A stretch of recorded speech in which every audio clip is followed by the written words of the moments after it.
चौहान जी, सदस्य विधान परिषद श्री राम सूरत राजभर जी,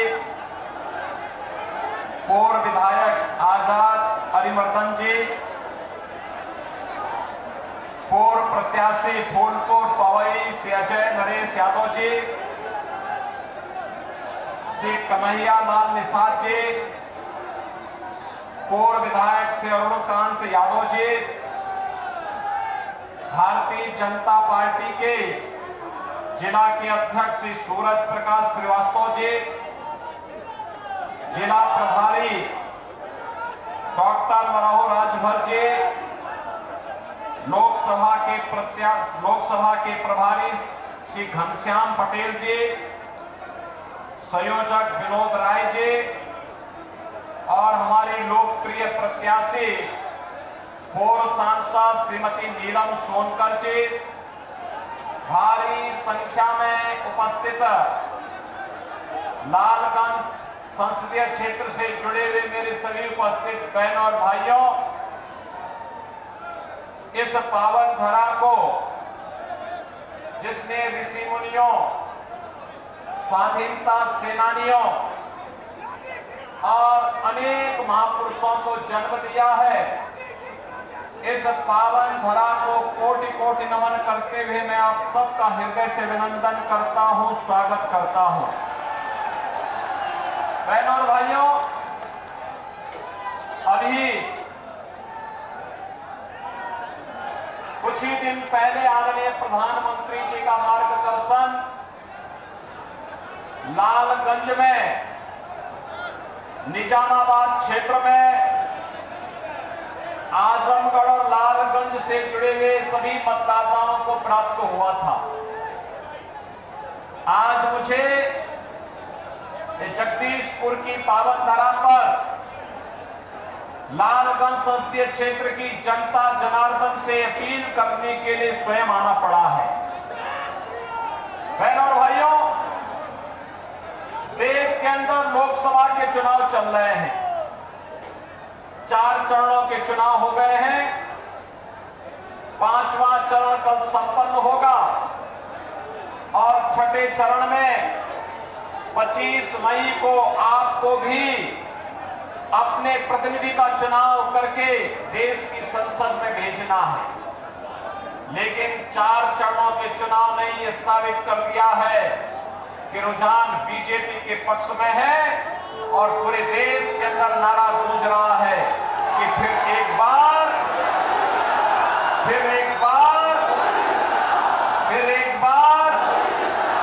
और अब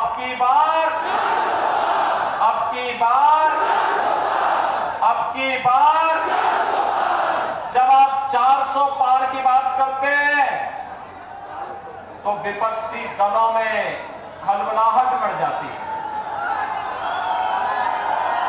वे अपने चारों खाने चित्त हो जाते हैं। उनको लगता है कि उनके सारे षड्यंत्र विफल हो गए। और बहनों और भाइयों, जनता जनार्दन की अदालत में षड्यंत्र तो विफल होते ही है, क्योंकि कांग्रेस समाजवादी पार्टी इन लोगों का पूरा तंत्र जिस प्रकार के भ्रष्टाचार में लिप्त था, जिस प्रकार की अराजकता में लिप्त था, जिस प्रकार की अव्यवस्था करने में लिप्त था, जिस प्रकार की अराजकता इन्होंने फैलाई थी, जैसे इन्होंने देश की सुरक्षा में सेंध लगाया था और आजमगढ़ जनपद वासियों के सामने तो पहचान का ही संकट खड़ा कर दिया था। बहनों और भाइयों, आज मुझे कहने में कोई संकोच नहीं कि देश के अंदर मोदी जी के नेतृत्व में आज एक नए भारत का दर्शन हो रहा है। ये नया भारत विकास भी करा रहा है और विरासत का सम्मान भी कर रहा है। देश के दुनिया के अंदर भारत का सम्मान भी बढ़ा रहा है, भारत की सुरक्षा को पुख्ता भी कर रहा है। आज आप दुनिया में कहीं जाएंगे, लोग आपको सम्मान देंगे। लेकिन 14 के पहले ये स्थिति नहीं थी। 14 के पहले कांग्रेस और समाजवादी पार्टी का एक गठबंधन भारतवासियों के सामने पहचान का संकट खड़ा कर दिया था। 2014 के पहले देश के अंदर सुरक्षा की स्थिति अत्यंत खराब थी। 2014 के पहले आतंकी वारदातें होती थी। कभी अयोध्या में राम जन्मभूमि पर हमला, कभी काशी के संकट मोचन पर हमला, कभी अयोध्या, वाराणसी और लखनऊ की कचहरियों पर हमला, कभी सीआरपीएफ कैंप रामपुर पर आतंकी हमला। बहनों भाइयों, जब भी हम लोग संसद में इस मुद्दे को उठाते थे कि भैया आतंकवादी घटनाओं को रोको, तो कांग्रेस के लोग और समाजवादी पार्टी के लोग कहते थे कि आतंकवादी तो सीमा पार के हैं। हम आश्चर्य होता था, सरकार अपने को अक्सर पा रही थी। हम लोग बोलते थे कि भाई हमारे पास इतनी तैयारी कैसे, हम आतंकवाद का मुकाबला ठीक ढंग से नहीं कर पा रहे हैं, निर्दोष लोग मारे जा रहे हैं, देश के अंदर अराजकता की स्थिति पैदा हो रही है, भय का माहौल है। कांग्रेस के लोग चुप हो जाते थे। बहनों और भाइयों, 10 वर्ष में आपने देखा होगा आतंकी वारदात बंद, नक्सलवाद बंद, और अब तो पटाखा भी जोर से फट जाए ना तो पाकिस्तान पहले सफाई देता, कहता सब मेरा हाथ। ये नया भारत है, छेड़ता नहीं, लेकिन कोई छेड़ता तो उसको छोड़ता भी नहीं है। उसे मालूम है ये नया भारत है। नया भारत अगर रामलला को अयोध्या में विराजमान करता है तो आतंकवादी और माफियाओं की राम नाम सत्य है की यात्रा भी निकालने में और इसीलिए अब पाकिस्तान जो पहले भारत के अंदर और आतंकी घटना को अंजाम देता था, आज वो अपने देश को ही नहीं बचा पा रहा है। देख रहे हो, आज अधिकृत कश्मीर में लगातार आंदोलन चल रहे हैं, अव्यवस्था फैली हुई है, आगजनी हो रही है, लूटपाट हो रही है। और बहनों भाइयों, तीसरा कार्यकाल मोदी जी को दीजिए, पाक अधिकृत कश्मीर भी भारत का हिस्सा होगा। इसके लिए दम चाहिए, दम, मजबूत सरकार चाहिए, मजबूर नहीं। कांग्रेस के समय में विकास कार्य ठप पड़े थे। आप रोज अखबार उठाते थे सुबह सुबह तो उसकी शुरुआत होती थी एक नए घोटाले से, और सायकाल होते होते कोई आतंकी वारदात का समाचार आ जाता था। आज बहनों भाइयों, आतंकी वारदात समाप्त, घोटाले समाप्त, बड़े बड़े कार्य हो रहे हैं, हाईवे बन रहे हैं, रेलवे की कनेक्टिविटी बढ़ रही है, मेट्रो आ रही है, एयरपोर्ट बन रहे हैं, विश्वविद्यालय बन रहे हैं और मेडिकल कॉलेज भी बन रहे हैं, हर घर नल की योजना भी लागू हो रही है। समाजवादी पार्टी के सरकार में खाद्यान्न घोटाला होता था, आज बहनों भाइयों खाद्यान्न घोटाला नहीं, 80 करोड़ लोगों को फ्री में राशन की सुविधा का लाभ प्राप्त हो रहा है। उनके समय में गरीब चिकित्सा के भाव में दम तोड़ता था, आज 60 करोड़ लोगों को देश के अंदर 5 लाख का आयुष्मान की सुविधा प्राप्त है। और उत्तर प्रदेश में तो हमने व्यवस्था की है, अगर कोई गरीब आयुष्मान का कार्ड नहीं प्राप्त कर पाया है, नहीं बन पाया है, स्वीकृत नहीं हो पाया है, कोई परिवार में बीमार है, हम कहते हैं कोई विधायक, पूर्व विधायक, सांसद, पूर्व सांसद, कोई पदाधिकारी, इनमें से कोई नहीं मिल पा रहा है, उसने भी अपना पत्र भेजें, हम पैसा सीधे उसके खाते में भेज के कहते हैं जाओ उपचार कराओ, सरकार आपके साथ खड़ी है।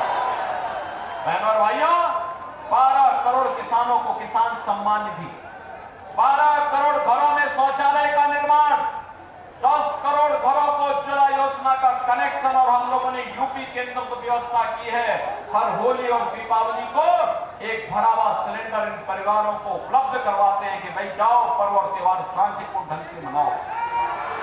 बहनों भाइयों, आज 4 करोड़ गरीबों के मकान बने हैं और मोदी जी ने कहा है तीसरी बार सरकार बनेगी, 70 वर्ष से ऊपर के हर व्यक्ति को 5 लाख रुपए प्रतिवर्ष स्वास्थ्य की सुविधा उपलब्ध करवाएंगे। बचे हुए गरीबों के मकान मकान बनाएंगे, कोई भेदभाव नहीं होगा और पहले भी नहीं हुआ है।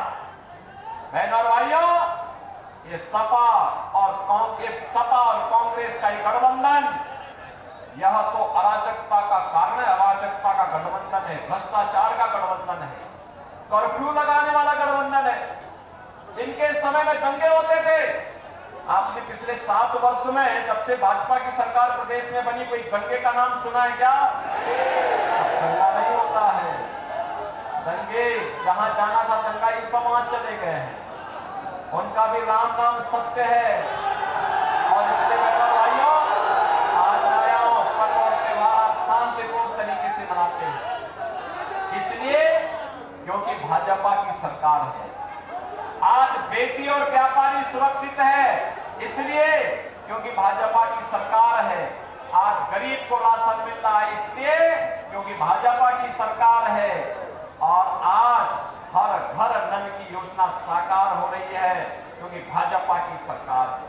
और इसलिए जब केंद्र और राज्य में एक समान विचारधारा की सरकार होती है, तो बहनों और भाइयों, ये सरकार जनता जनार्दन के प्रति संवेदनशील होती है। जब समाजवादी और कांग्रेस की सरकार होती है, इनकी संवेदना गरीब के लिए नहीं, दलित के लिए नहीं, वंचित के लिए नहीं, महिलाओं के लिए नहीं, नौजवानों के लिए नहीं, बेटी के लिए नहीं, व्यापारी के लिए नहीं, इनकी संवेदना तो माफिया और आतंकवादियों के प्रति होती है। लगातार वही कार्य करते हैं। और इसीलिए आज हम सब आपके पास आए हैं कहने के लिए, 25 मई को चुनाव है। श्रीमती नीलम सोनकर भारतीय जनता पार्टी की प्रत्याशी बनकर के आपके बीच में आई है। राजभर पार्टी ने, निषाद पार्टी ने, अपना दल ने इनको अपना समर्थन दिया है। आपके आशीर्वाद की आवश्यकता है। सभी लोग सहयोग करेंगे। श्रीमती नीलम सोनकर कमल चुनाव चिन्ह पर 25 मई को संसद में चुन करके जाएगी। भाई दोनों हाथ ला करके मुझे समर्थन की घोषणा करके बताओ थोड़ा। मुझे लगना चाहिए कि फूलपुर पवई में भी लोगों ने संकल्प ले लिया। क्या सब सहमत हैं? जिता करके भेजेंगे। भारी बहुमत से भाजपा चुनाव जीत करके जाएगी।